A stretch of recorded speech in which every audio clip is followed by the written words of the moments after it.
The opening goal of the season, and who else but Tom to score it? He makes it 1-0. Oh, yes!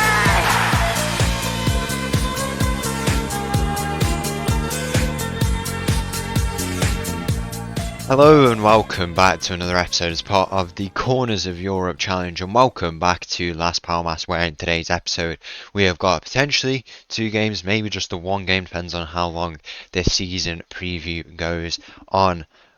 We start our 4th season here with Las Palmas, and it's been an interesting summer to say the least. Let's get straight into the transfers that we've made. It's been a very quiet start, but not because I wanted it to. We've made just the 1 signing so far, but that's not. We made 2 actually, not 1. We've made the 2.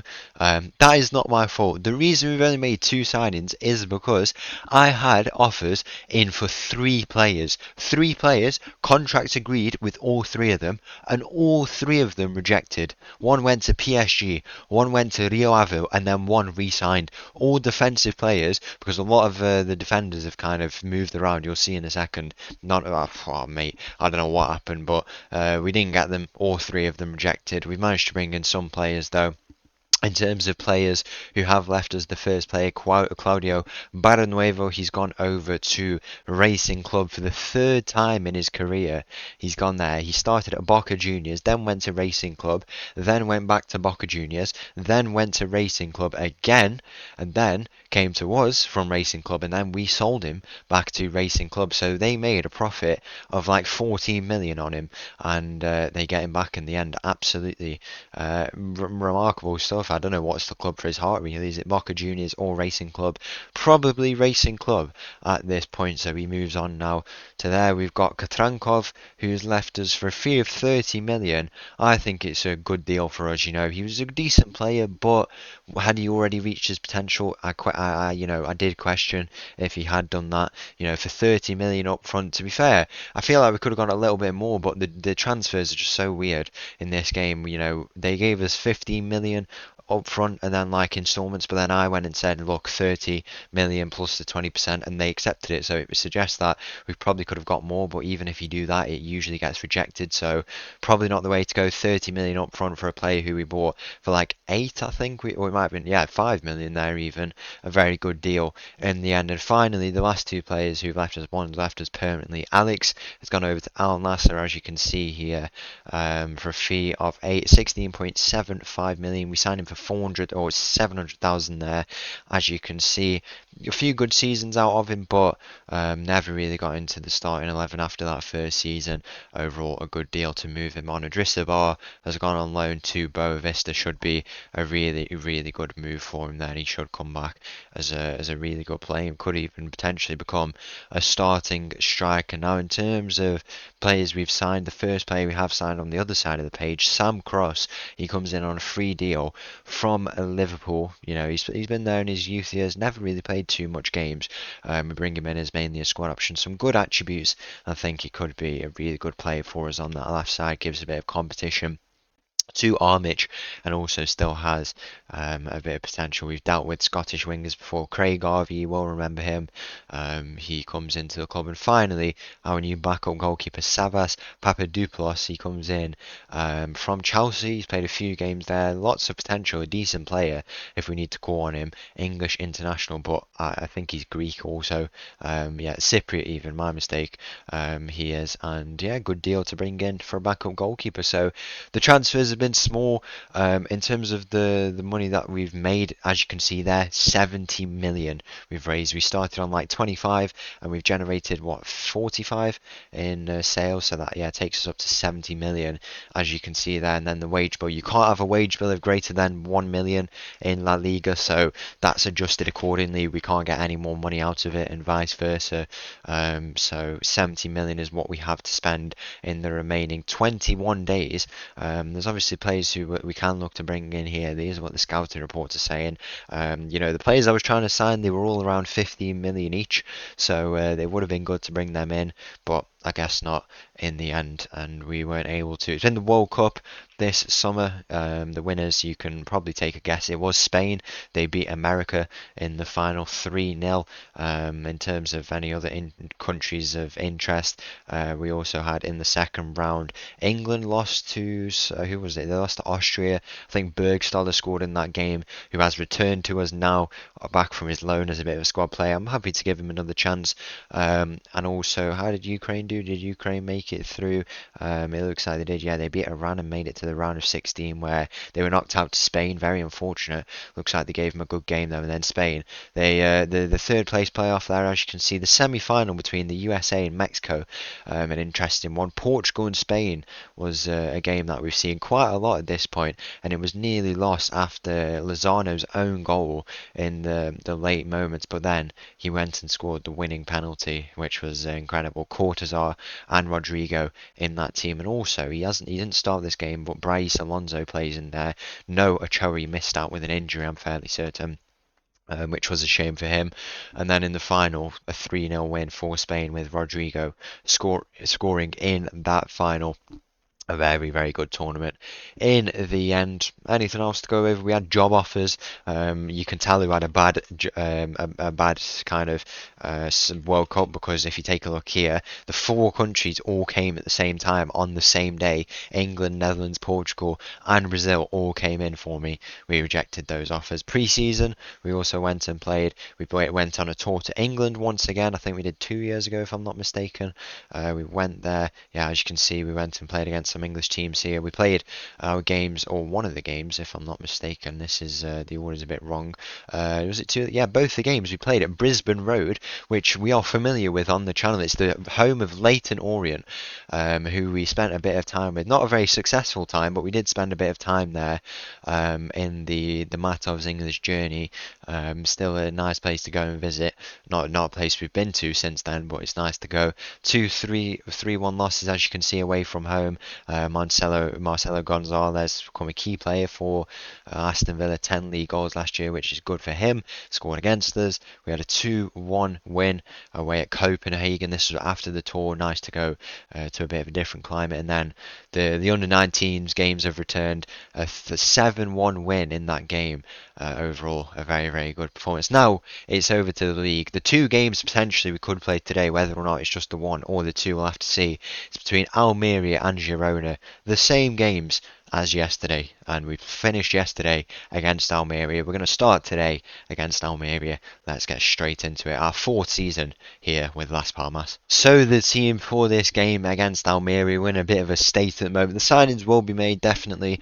One thing I've just seen when I was registering the new backup goalkeeper that we have is that the wage bill was like 700,000 there, but you've got the actual squad, this squad here, all these players here, it's only like 530,000. So we could bring in some big players if we wanted to, and kind of spend that wage bill. Or we could close it down a little bit and get a bit more money. But anyway, the team starts with Vlaškin in goal. We've got a backline of Alvarez. We'll put Bergstaller, Moral and Diaz at the back. Iram, Regal and Royo in the middle. We've got Armich on the left, Ben Musa on the right, and Tom up top. Kick off here in this game against Almeria. Nice opening day, every team playing, and we're going to get underway in the bid once again to make 6th place. Now, one thing that actually happened is 5th place was a Europa League spot. It didn't become a Champions League spot, so that's one thing we need to remember, the fact that if we don't get the coefficient, we can finish 6th or 5th. I mean, I don't know how the Copa del Rey place works, because I know an extra Europa League spot always moves down. In the Premier League, for example, like last year was the first time in ages where it didn't happen, where I don't think 6th place got Europa League or something. Like I don't know how it worked, because like I remember everything, it was assumed that everything would move down, but then when United won the FA Cup, like Newcastle didn't make the Conference League, because the Conference League went to 6th place, which was Chelsea, which makes sense, because I guess we're always assuming that the Copa del Rey, or for example the FA Cup, will always be won by a team in the kind of top spots, like the top 6, which usually is the case, but United won it and finished 8th, which is obviously a bit different. To normal. They usually are or should get in the top six, but obviously this time they didn't, and still managed to win that trophy, even as I guess the Big Six team, a Big Six team. But it's just something we need to consider. If we don't get the coefficient, I guess we kind of go for fifth. We should probably be safe with sixth. It was good that we got sixth anyway. Very, very impressive. You got to remember this team never finished higher than 13th. Tom's in behind here. The opening goal of the season. And who else but Tom to score it? He makes it 1-0 in this game. Very, very good start. Ben Musa, not involved in that, but he has become a 5-star player now. Big, big player. I'm surprised we've not had any offers for him in this transfer window. We have had offers for a few players, but particularly Regal is one of the ones who we've had offers for, which is, it said he'd become unsettled. He hasn't. I don't know why he would become unsettled, because he is like one of them. He played, I think, probably one of the most games in the whole squad last year, and he wants that move away. It just doesn't make much sense to me, to be honest. I don't know why he would get frustrated by that. Here's Ben Musa. He goes back out to Diaz. Ball in, back post. Tom is there. Can he win his header? He does. It hits the post. Anyone going to get there?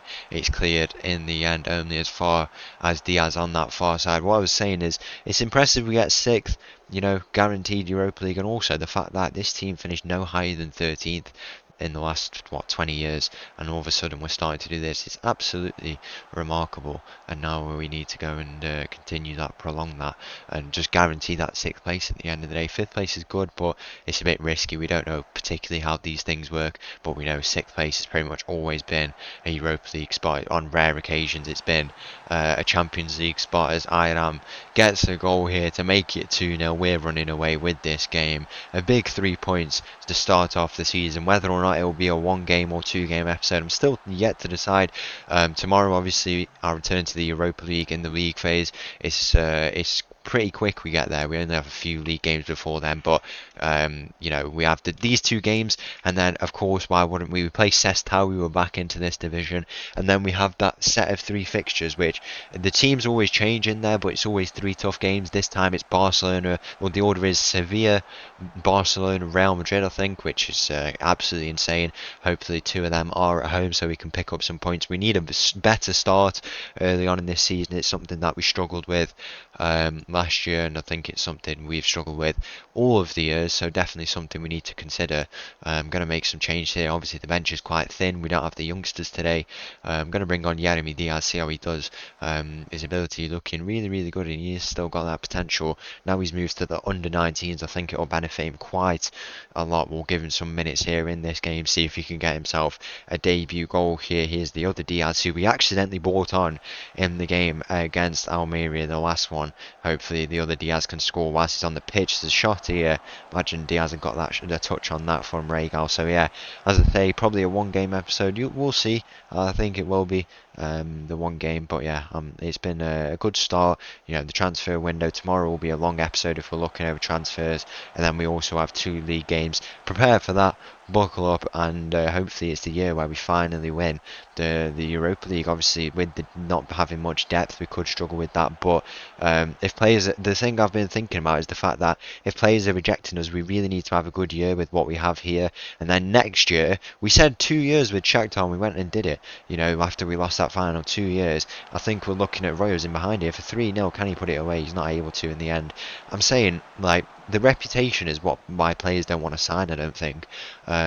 So I think what the case will be is we need to have a good season here with what we have, build on that. We have our players who've already come, and then next year we can kind of sign some more big reputation, some more squad depth. Spend the money now, we'll probably get more money next year, and I think, £100 million later, we'll be in a very, very good position to go and challenge for that trophy. Within the next 2 years, I think we have a real good go at trying to win it. The final few moments of this game, there's one final chance. Overall, a nice episode to start the season, the 4th season, one of the last seasons of the Corners of Europe Challenge. If you've made it this far, I salute you. Well done. We've stuck in there. We've won a Conference League. We've won a Champions League.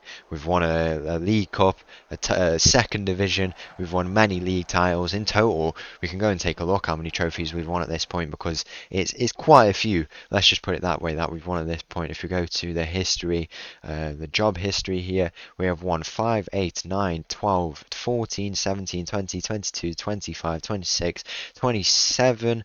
We won 28. 29 whole trophies, and if we get that Europa League, that would conclude the Corners of Europe Challenge with 30 trophies.